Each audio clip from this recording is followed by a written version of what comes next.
तो दोस्तों नमस्कार।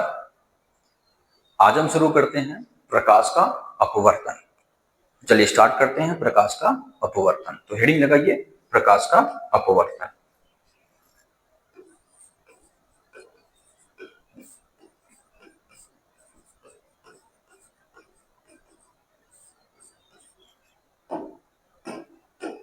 साथियों, प्रकाश का अपवर्तन क्या कहता है? जब किसी प्रकाश की किरण को एक माध्यम से दूसरे माध्यम में भेजा जाता है तो वह अपने रास्ते से विचलित हो जाता है। तो इस घटना को प्रकाश का अपवर्तन कहते हैं। तो लिखते हैं, जब किसी प्रकाश की किरण को एक माध्यम से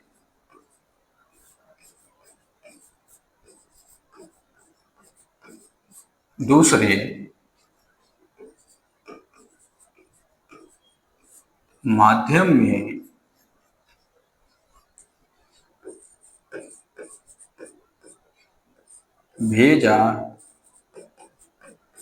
भेजा जाता है तो वह अपने रास्ते से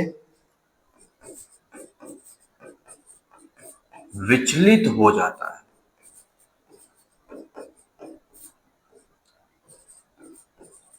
विचलित हो जाता है। इस घटना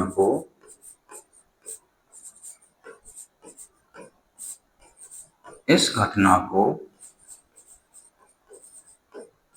प्रकाश का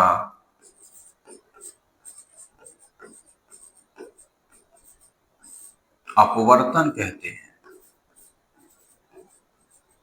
ठीक है साथियों, इस घटना को क्या कहते हैं? प्रकाश का अपवर्तन कहते हैं। ध्यान दीजिएगा, माध्यम। हमारे पास दो प्रकार के माध्यम हैं। एक है सघन माध्यम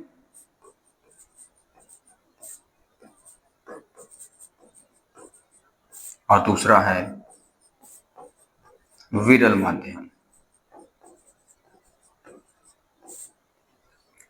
साथियों, विरल माध्यम को N1 से लिखेंगे और सघन माध्यम को N2 से लिखेंगे। ध्यान दीजिएगा, सघन माध्यम में कांच, पानी, ठोस एक्सेट्रा, और विरल माध्यम में वायु या तो निर्वात। ठीक है साथियों, हमारे पास दो माध्यम है, एक सघन माध्यम, दूसरा विरल माध्यम। ठीक है, सघन माध्यम में कांच, पानी और ठोस है, विरल माध्यम में वायु या तो निर्वात होगा। ठीक है साथियों, देखते हैं हम लोग डायग्राम से। ये हमारे पास एक ट्रांसपेरेंट मीडियम, एक पारदर्शी माध्यम है। ये है साथियों हमारा विरल यानी कि N1, और ये है हमारा सघन N2। देखिएगा साथियों, जब हम प्रकाश की किरण को आपतित कराते हैं,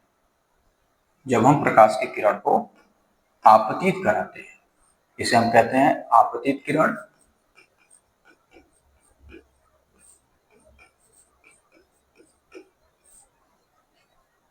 और इस सतह के जिस बिंदु पे टकराता है उस बिंदु को हम सब कहते हैं,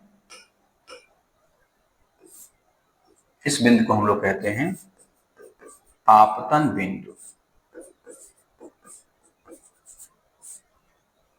इसे हम लोग आपतन बिंदु कहते हैं।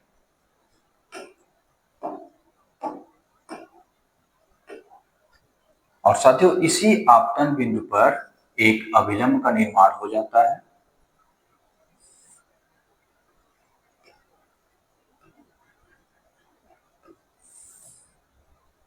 और एक अभिलंब का निर्माण हो जाता है, इसे हम लोग अभिलंब कहते हैं।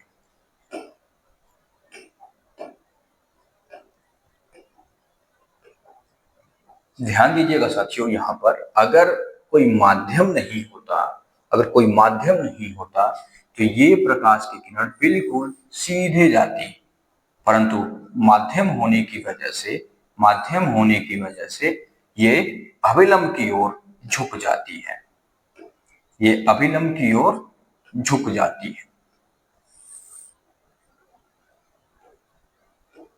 ठीक है साथियों, तो इसे अब हम कहते हैं अपवर्तित किरण। इसे हम क्या कहते हैं? अपवर्तित किरण कहते हैं। ठीक है साथियों, लोग इसे हटा सकते हैं।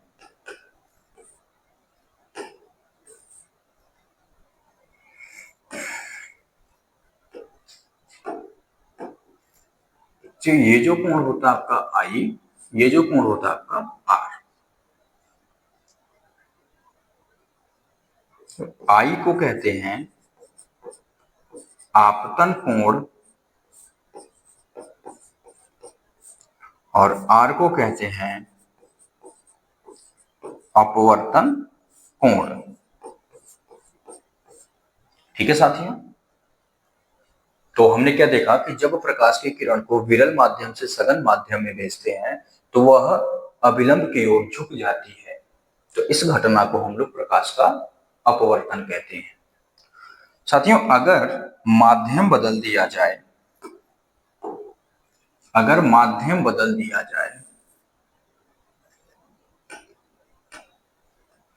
अगर हम यहां पे सघन ले लें N2 और ये हमारा विरल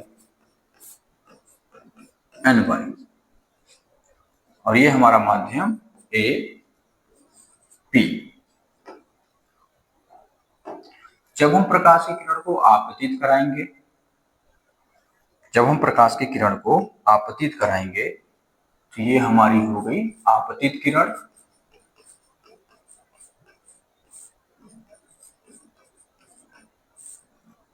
और ये हमारा हो गया आपतन बिंदु।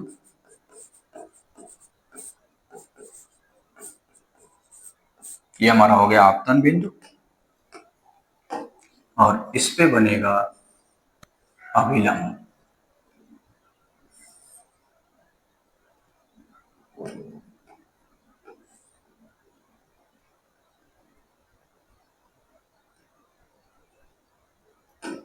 इस पे बनेगा हमारा अभिलंब।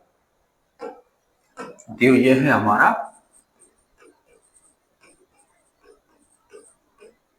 अभिलंब। साथियों, इसमें क्या होता है कि जब प्रकाश की किरण सघन माध्यम से विरल माध्यम में आता है तो वो अभिलंब से दूर हो जाता है।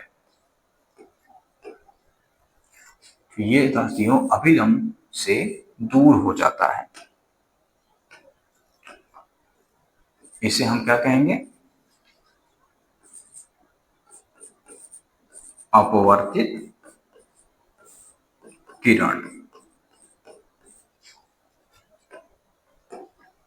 ये दोस्तों हमारा है आई और ये है हमारा आर। तो हमने क्या देखा कि जब प्रकाश की किरण सघन माध्यम से विरल माध्यम में आता है तो वो अभिलंब से दूर हो जाता है। ठीक है दोस्तों, हम देखेंगे इसके नियम के बारे में।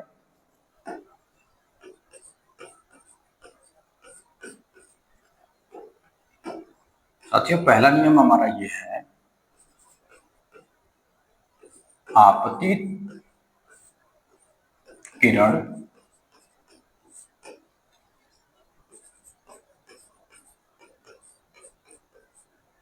अपवर्तित किरण व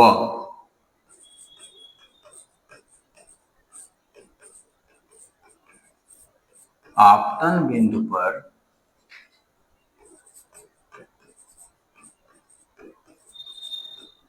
अभिलंब तीनों एक ही तल पर होते हैं। तीनों एक ही तल पर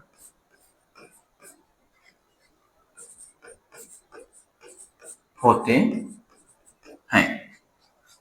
दूसरा नियम क्या कहता है हमारा, आपतन कोण की ज्या साइन आई व अपवर्तन कोण की ज्या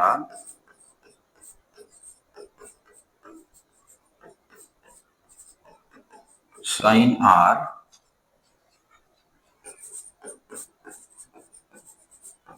का अनुपात एक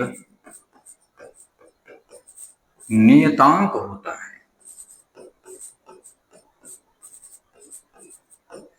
ठीक है साथियों, देखिएगा,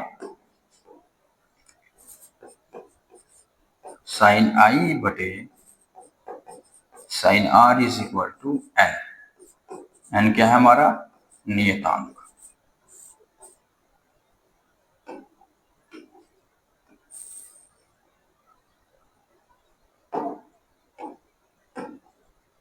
साथियों, इसे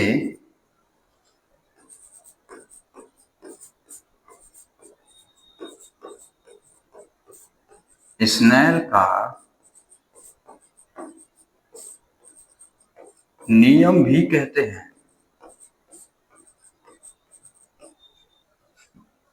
इसे स्नेल का नियम भी कहते हैं।